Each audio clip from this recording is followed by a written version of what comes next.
What's going on, people? We are Tottenham TV. It's finished here. Liverpool 4, Tottenham 2. And yeah, it's kind of gone as we all expected, I guess. What was your reaction to that game?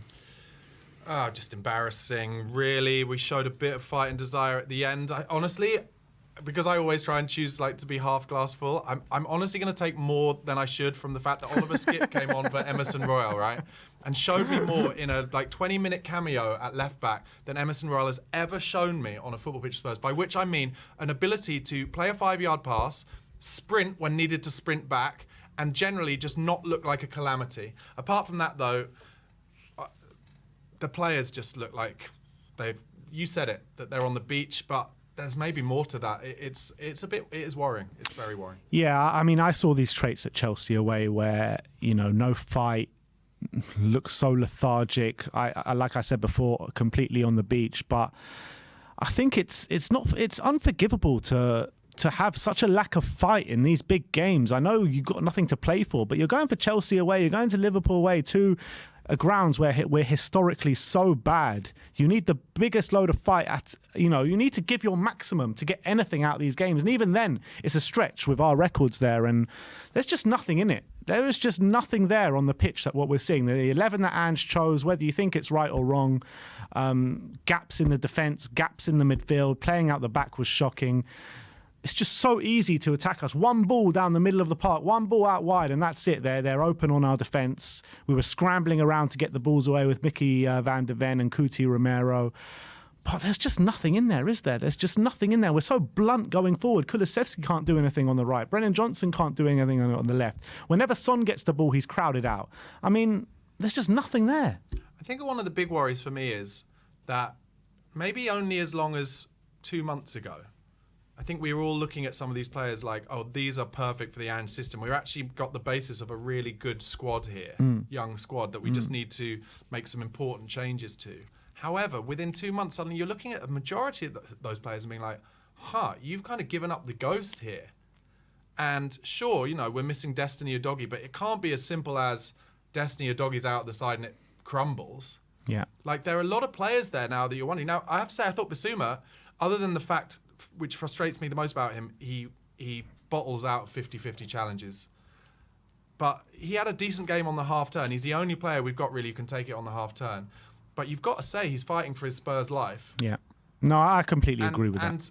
And, Richarlison came on and ran around a lot, but he's kind of lost faith from Ange, clearly. I've got to be totally transparent and honest with everybody. Sonny has been playing absolutely appallingly. Now, yes, he's a good player. It was a good finish when he got his one chance. Good finish from Richarlison too. But you look at Sonny now and you wonder where he fits into this Ange team.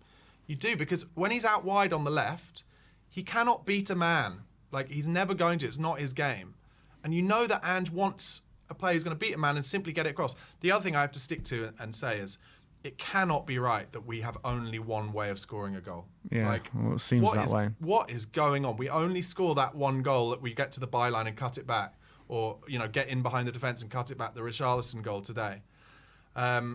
We need to be scoring different types of goals, because opposition know that if they can defend that move, then they're not going to lose the game. Yeah, I mean, in terms of what you're saying about Son, I just feel like he can play Ange ball. I feel like for the majority of the season in the number 9, I feel like he's been brilliant. Goal contributions and not with his back to goal though. Maybe not, but even in certain games like beginning of the season when we played Arsenal and he scored that goal in between Saliba and Gabriel, he has shown traits that he can do it, and he has shown signs of improvement in that aspect and improvement in link-up play. I'm not Son out. I don't want Son to be sold, but what I'm saying is, last few months, he's shown his inability to do important things for that team that need to be done. I get that in the last few months, 100%. I agree with you, but I do think he has shown that aspects over the course of the season and shows that he can do it. Yeah. That's what I'm saying. Yeah. So, look, there are a lot of players here that, you said before, a mishmash of different cultures and different systems and different managers. And that's what Ange was, alluded to. This is what every manager has said since coming into Tottenham. We need a painful rebuild. Pochettino said it. Conte said it. Mourinho said it. You're not going to do it with these players, same players, different manager. Every manager comes in and says the same thing in a different way. Yeah. So it comes down to it right now where You need to stick with the manager. Yeah. You need to give them the players, and then you need to see where it goes. Because if you keep giving these players, I know that we've gotten a lot of new players this season, but it's not going to happen overnight. No. And this is only the first step. You know, we still need to finish this rebuild. We're only in past the first phase of the rebuild. I agree, and we need those players who come in to be technically proficient and comfortable on the ball at all times, and in key, willing to take the ball under pressure, and also physically strong enough to stand up to set pieces. But I'll add to this today that the new embarrassing thing is, how easy we've been picked off at crosses just going to the back post. We don't mark at the back post. Our fullbacks are not good enough or defensively strong enough or helped out enough by the players in front of them to defend at the back post. And it shouldn't be so easy for a manager like Jurgen Klopp to lick his lips and say, just get to the corner of the box, dink it up to the back, and you'll score your goals. Because the Gakpo goal and the Salah first goal were both scored by that. One of the other goals was a cross that came across very easily, and then a save, and Robertson comes in from the back post. You know, too many ways for Spurs to concede easy goals, and not enough ways for us to score goals. And you look at this Liverpool team today and the run that they're on.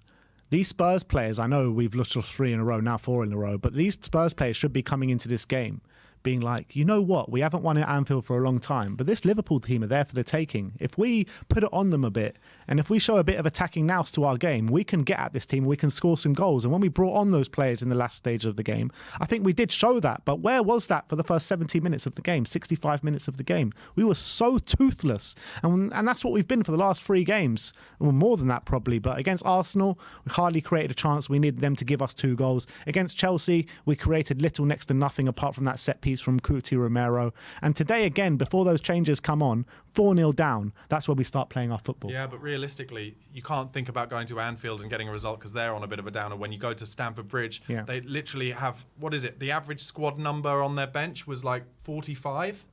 And, you know, they only had 11 players are piecing together. They got Trevor Chalobah scoring against us, who they're literally trying to give away. And we couldn't score a goal at Stamford Bridge. Yeah.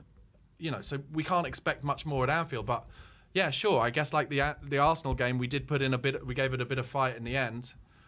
But one of the problems I think at the moment is Ange keeps changing it in midfield, and none of it's working. One thing I will say though is, Skipp has to start left back. He has to, because at least he can hold his own as a footballer. Yeah. Look, Mourinho, and I think it was Mourinho that kept talking about the fundamentals to be a footballer, to be a Premier League footballer. And a lot of those players didn't show that on the pitch today, but Ole Skipp came on and showed what you need, the fundamentals, actually looking like you give a shit, essentially, running back, putting in your challenges, winning your 50-50s. And it's not like he was up against a shit right winger. He was up against Mohamed Salah, one of the best right wingers in Premier League history, and he held his own today. And you can't say the same about Emerson Royale. No, and look, Emerson Royale, I've said it numerous times, he's a decent bloke, clearly. You know, I now got to the stage where I think his best position is centre-back, because then all he has to do is kind of stand and kick and head. But, you know, this goes back to this thing Ange said, which is I think when you get to the top level of football, their personality and whether they're a decent bloke, you know, is almost as important as the 5% better a different player can be. Not in this case, mate. Not in this case, because his teammates won't pass to him. His teammates won't pass to him. The opposition don't bother marking him. Inverting him is a complete waste of time. Skipp not only did the kind of basics in his 25-minute cameo defensively, but he also got in some decent positions. And you know, when he gets on the ball, he's going to try and find the easiest pass. It's mad to think about it took for Ole Skipp to come on for Spurs to start creating a few chances. Exactly.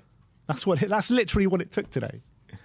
And you go around spending all this money, and you have Ole Skipp sitting in the academy, and everyone's been saying all season he's not good enough, get him out the door. And he's the only one that looked like he gave a shit today. Yeah, he is, and I think it says, actually, I think that injury to Ben Davies is very painful for us, because, you know, people don't rate Ben Davies, but at least he can do the basics, and he's left-footed and he offers balance, and now we're fishing around for anyone we can put in there.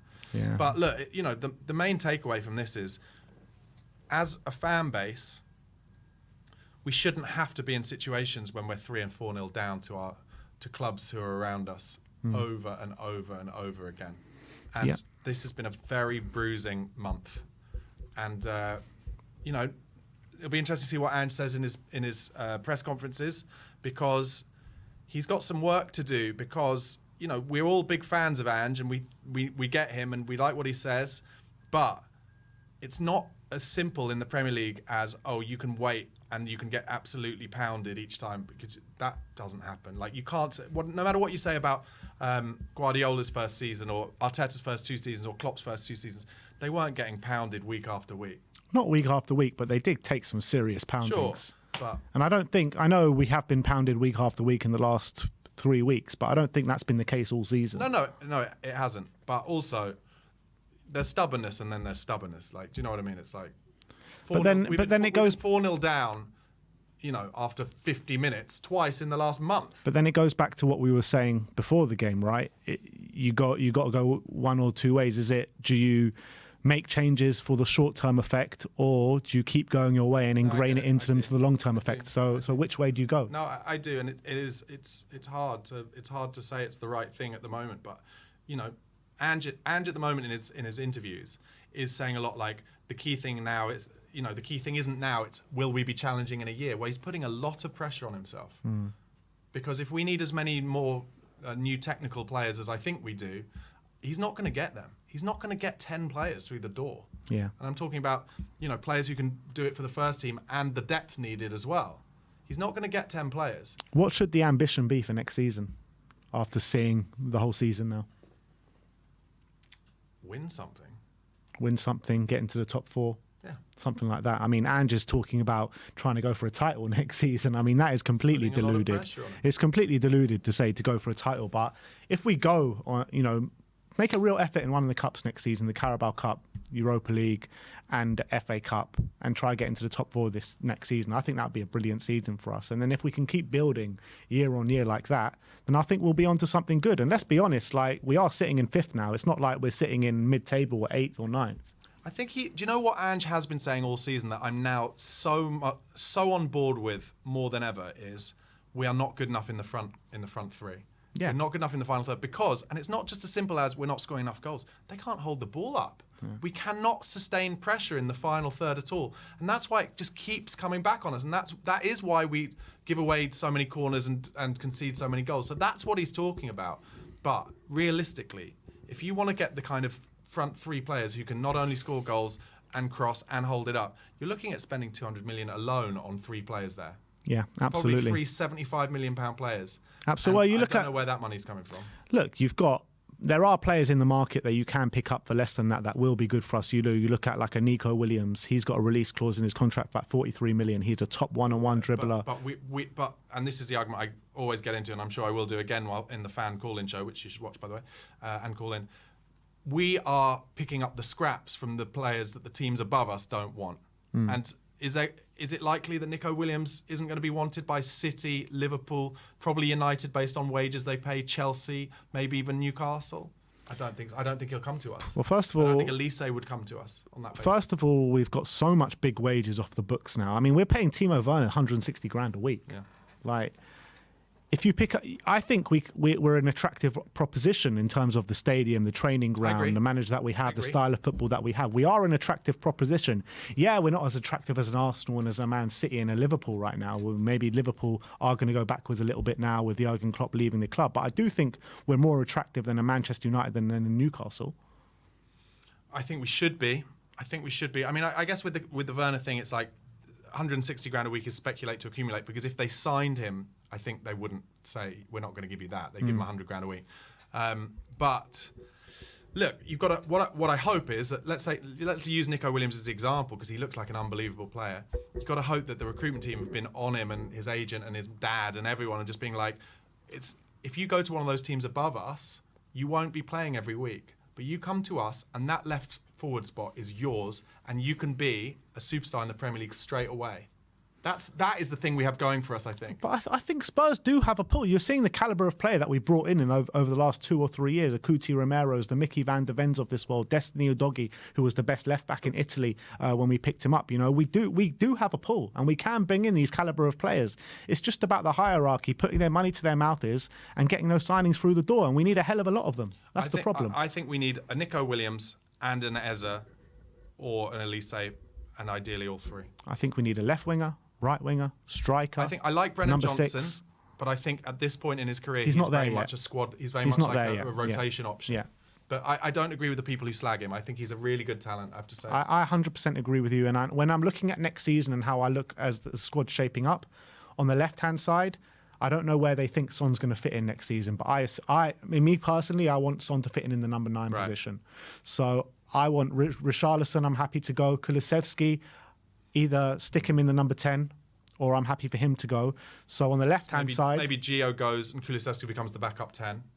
I think Gio... Yeah, exactly. Gio goes... Gio goes, Kulusevski Yeah, becomes the backup Gio goes, Kulusevski becomes the backup 10. On the right-hand side, you need someone to come in and fight with Brennan Johnson.